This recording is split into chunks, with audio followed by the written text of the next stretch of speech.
Welcome to The Constant Flow, a podcast for overthinkers, anxious teens, and their socially challenged mums trying to navigate life.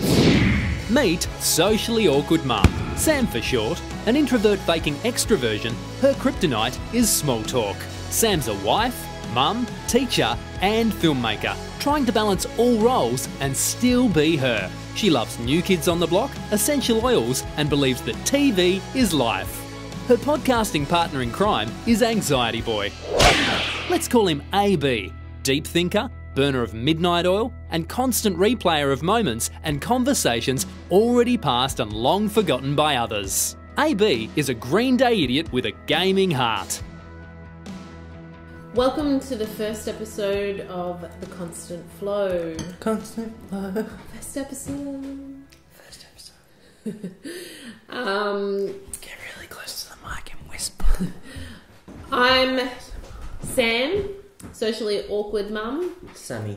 and my podcasting partner in crime, as you heard, is AB, or as I can be known as Anxiety Boy. This podcast is going to happen weekly. every Thursday at a website near you. And we're going Which is all to websites. But share a few things about our journey with anxiety. it's a long one, very long one. So we're going to start with our journey. So let's go into Sam's. I have been diagnosed with anxiety for 5 years. I've probably always been a worrier, a little bit more excessively. However, I certainly know that the last 5 years got really difficult. It probably did, in the sense of You would have a lot of things. a lot of things to do. Yeah, working. More responsibility. You got multiple jobs as well. Yeah, multiple jobs of business. I was directing the school musical, just mum stuff. My kids had lots of after school activities, normal stuff, but I was starting to wear it in a physical sense. So, And it would manifest as a demon of the underworld. yeah. And so I had anxiety in a sense of I had a lot of physical The symptoms. fifth horseman of the apocalypse, anxiety. And the biggest one that I remember is that I would have burning arms, and I would feel like my blood was rushing, and I couldn't really stop that. So, it made me quite moody and cranky. And I saw my doctor, and my doctor put me on medication, which I've taken for I took probably on and off for a little bit, and then 3 years. And in the last 6 months, I've managed to Cut it. manage my anxiety through more functional medicine, so Natural. essential oils and meditation, No murder. and no murder, and slowing down. No murder. Which it is still management. I've always thought my anxiety was odd, because I had this logical voice that would say, "Oh, that's ridiculous. Nobody's That's thinking about stupid. you." Nobody cares. And No. that sort of stuff. All And that then- stuff. So what's your story with anxiety? Alright, get your popcorn ready. This is a long one. I've always had it.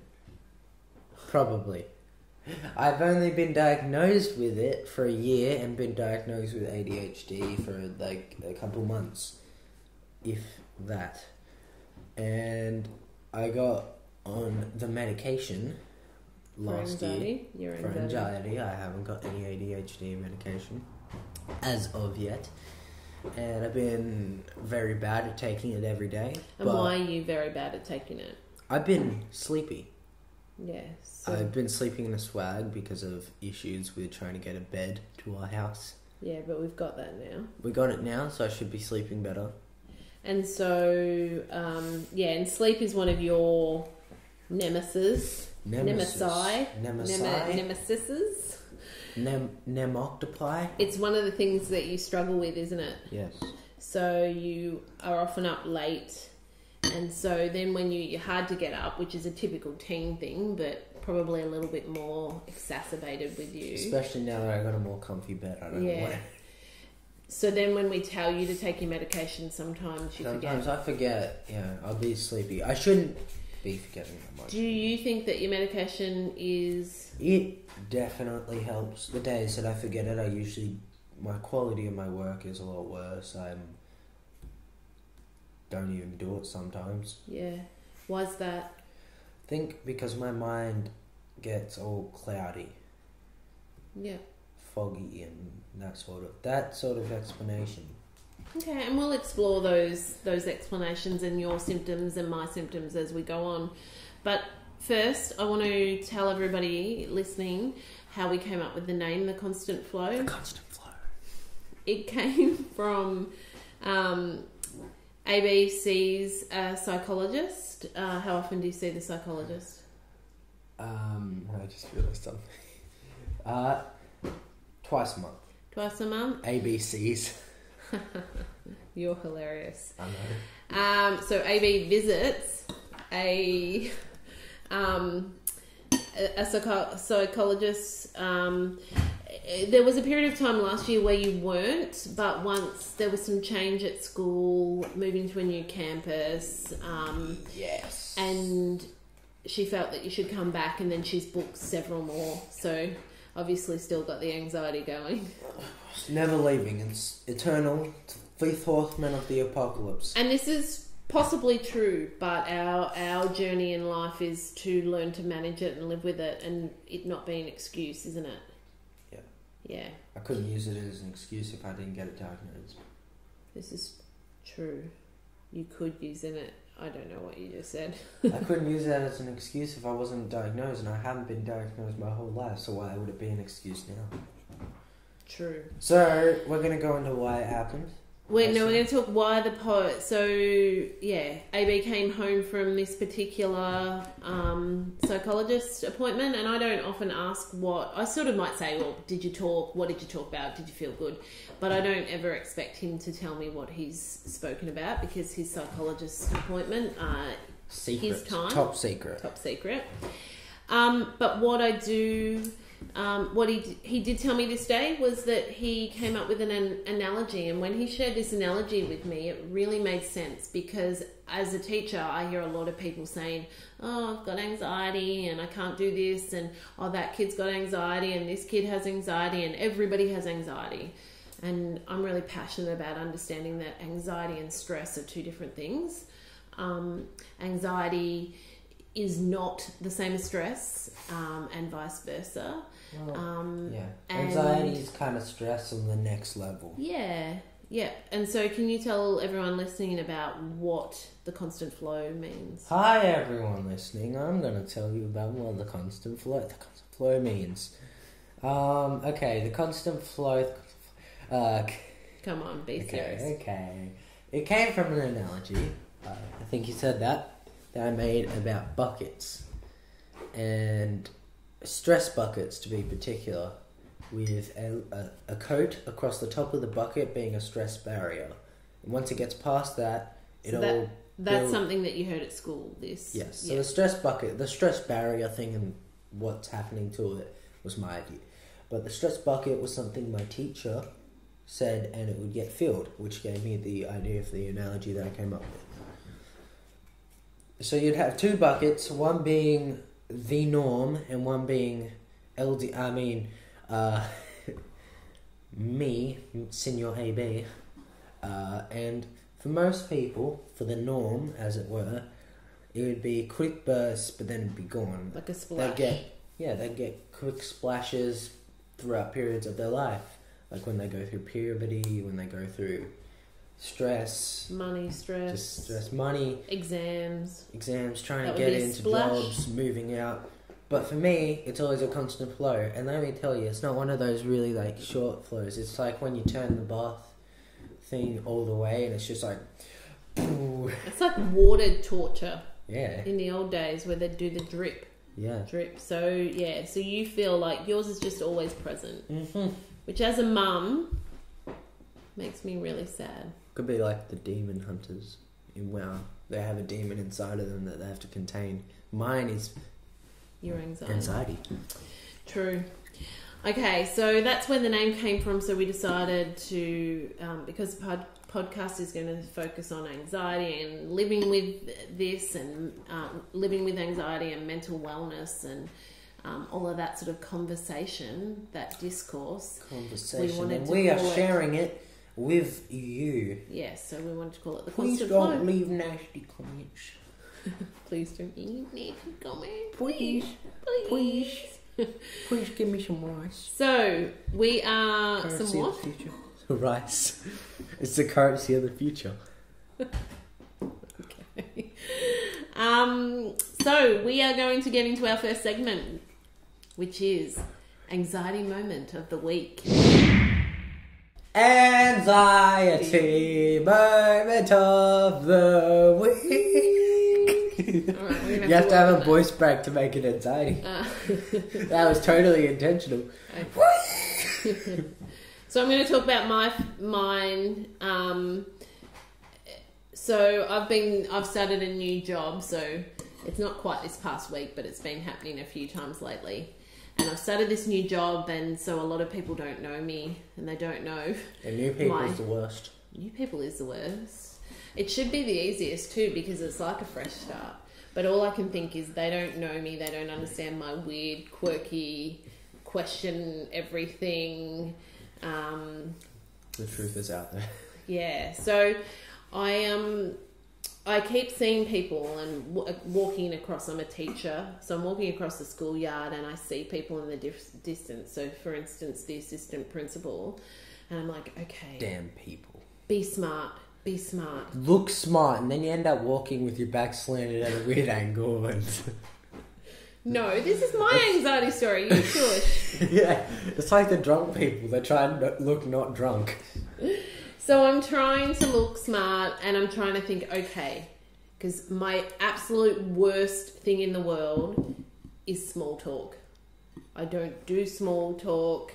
I would rather sit and talk to you about why the Things earth that spins. isn't kryptonite. That is my kryptonite. Yeah. Small talk. I'm not good at discussing the weather. I don't care about It's the like weather. taking a knife and just stabbing. It's slow, painful, torturous, and when The I weather try is it, great today. I'm actually awkward. Mate.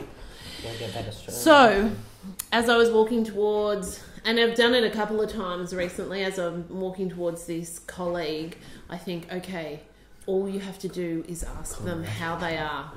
How are you? Hey, how are ya? It's not hard. It sounds like it's not hard, but it's always a lot harder than it is. Approaching people you don't know. Yeah. And I don't even think that's something that's specifically related to anxiety. Maybe I think not. most people would have that issue. But anyway, And back that's to good my because it's story. relatable. Back to my story. Yeah, yours. Yeah. So as they come up, I go to say, how are you? And then they say, how are you? And I respond, how are you? Man down. We need an ambulance. It's all And then over. I spend all day thinking, why on earth could you not just answer their question? I'm good. I'm good. And how are you? And how are you? So you that's still been- needed the how are you. Yeah, but I needed to actually answer their question rather than give them a question in return. Like, how stupid is my brain that it can't actually operate quickly under those circumstances? That's how much I don't want to look like an idiot. Speaking of anxiety and looking like an idiot and anxiety moment of the week, I don't know. Most of the week for me. As I said, constant flow.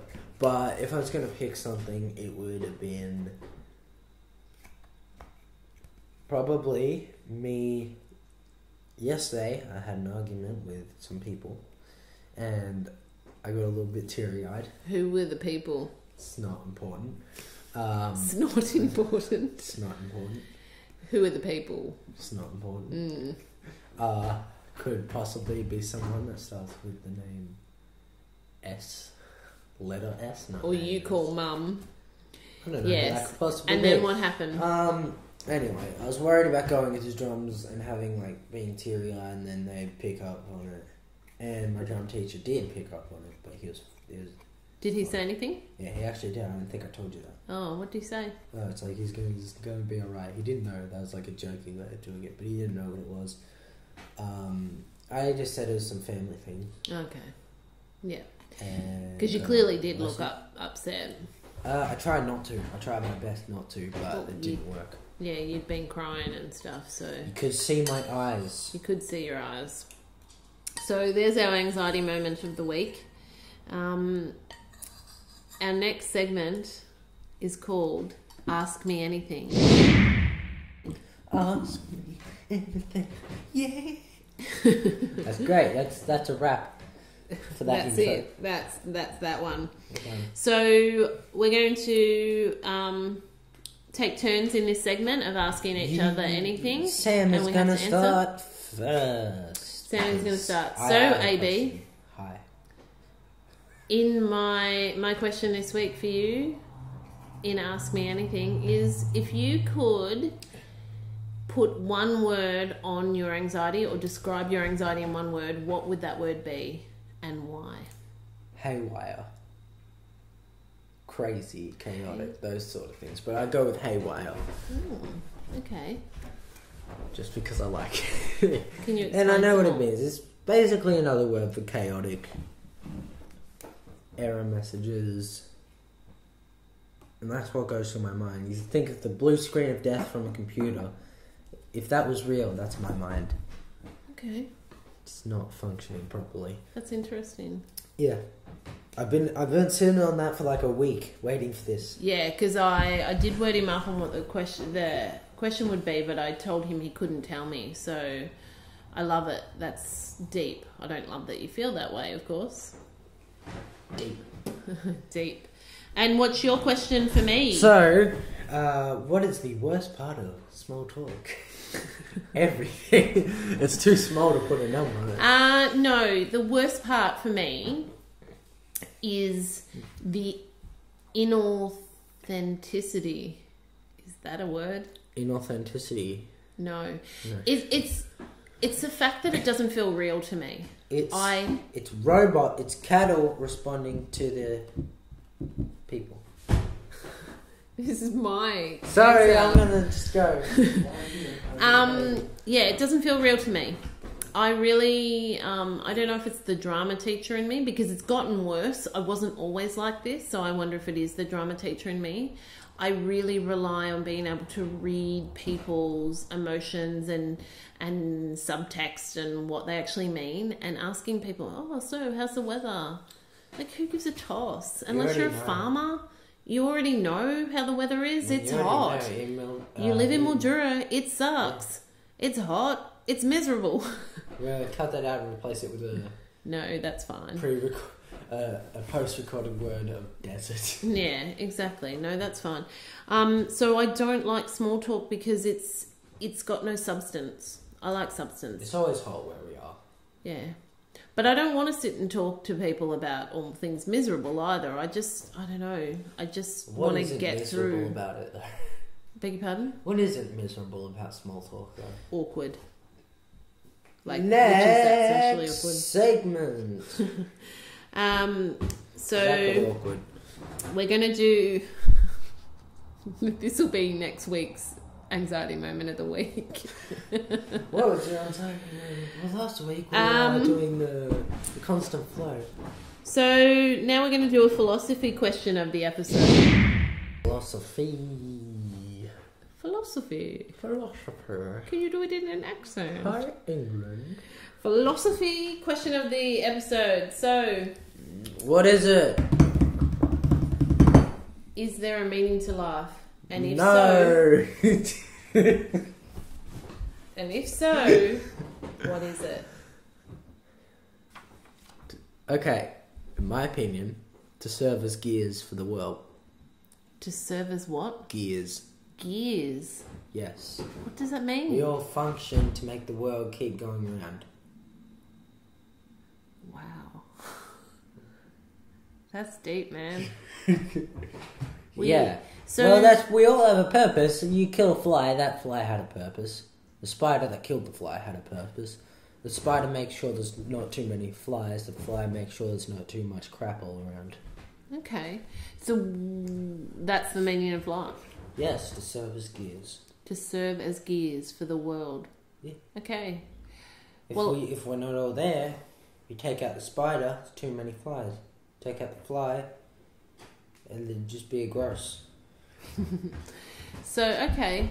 So I'm a little more, obviously, emotionally invested in the meaning of the world, and it probably comes from the fact that I've carried 3 babies in my womb. I literally came up with that. That's what the whole point is, to come up with it then. Yeah. I've carried... For me, though, it will change normally. My opinion or whatever. Okay. Well, we'll come back to me in a moment then, shall we? Go to you what now. What do you mean? No, what do you mean it will change? It's just... People point out different reasons, and it's like, oh, that makes sense. Yeah. So many reasons make sense. Is there even a reason? Or are we just here? Well, that's the whole point of it being philosophical. AB is touching his head as he contemplates. Is there a reason? It's hollow. Or are we just in the Matrix? It's hollow. In my head. I suppose that's the point, that we just discuss it and we see how far down the rabbit hole we can go into AB's mind. Is this what you do at night? Bottomless? Yeah, pretty much. When you're lying in bed? I've been writing up a story recently. Have you? Yeah, I call it the Malorian Chronicles, even though... The what Chronicles? Malorian. The Malorian Chronicles. Even I intended it to take part on a single continent of the made-up word I made, but I ended up taking part over all of it.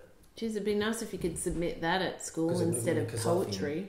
Yeah, I'd like to do rocket riding, and then I could do that, and then I'd accidentally... What's rocket riding? That's where you just do random stuff. Oh. I'd like to... Do you do it often? And then I'd accidentally put in the translation version that I made. Mm. I made a Gaelic translation for it all. Oh. Just to translate it back into English and see what would happen. Cool. Okay, so, well, I'm going to tell you what I think the meaning of life is, and it's very boring and motherly, but I think the meaning of life is love, and possibly extended from that, and maybe I think this is the meaning in life is birth. Yeah. Family. Why do we fight for family? Having babies. Continuing on. Why do we fight for family? Why do we fight for family? What do you mean? Why do we fight? That was from a WoW trailer. Oh, okay. They're like that. And so you'll get lots of... Asking why do we fight is like asking why the leaves fall. That's what you should do for your monologue for a Stedford. Yeah, I'll do the whole Mr. Pandaria intro. Okay. Okay, so yeah, we're going to add other segments in. We're going to add next time Mum Knows Best. Mum knows best, but does she know best? And that'd be a great intro. Maybe something called Teen Free Talk where AB Free Talk where AB can offer up some of his thoughts on anxiety or wellness or mental health or whatever. We're going to explore and share some of our... Keep it tasteful. What? Keep all your mental thoughts tasteful. Yeah. We're going to share some of our tips and tricks and things that we've tried to keep our well-being... Which is really just going to be healthy? A segment for you, because I don't have a lot. I usually do what you do and it ends up working. And Peppermint, that's my secret. Peppermint oil, yeah. Because it unblocks my nose, and actually at the moment I can't even breathe through Which means that you get to be able to breathe properly and take in air, which air is so vital when you have... Breathing is essential. Like, it sounds obvious. It pumps the oxygen. But when you are anxious... around the body. Deep breaths are really important. But we'll get into that in more detail next time. This is just our intro episode. Because it's short. Yeah. We want to thank you for listening. Thank you. We hope that you'll tune in. We hope that you'll share this. Like, share, subscribe. I think you still subscribe. We're still working it out. SoundCloud. Yep, SoundCloud. YouTube. Yeah. I think that we'll... Spotify. Oh, I don't know. All those I things. don't know how to put it on Spotify. But wherever you're listening to us, wherever. On the closest website near you. Wherever you are listening. What I said at the start. Wherever you are listening to us, like and subscribe. and share with people, and know that you're not alone if you're in this crazy, busy, haywire world that is anxiety. Every now and then, I've drawn a map with my mind. It's weird, because you have a hole and you're going to hands. And then there's something wrong. I think we'll explore that next time. Yeah, we got our awkward moment for the week next time too. We will see you on episode 2. Episode 2, the one that isn't an intro. Of The Constant Flow. I'm Sam. I may be. We'll see you next week. Goodbye, the constant flow. The constant flowians.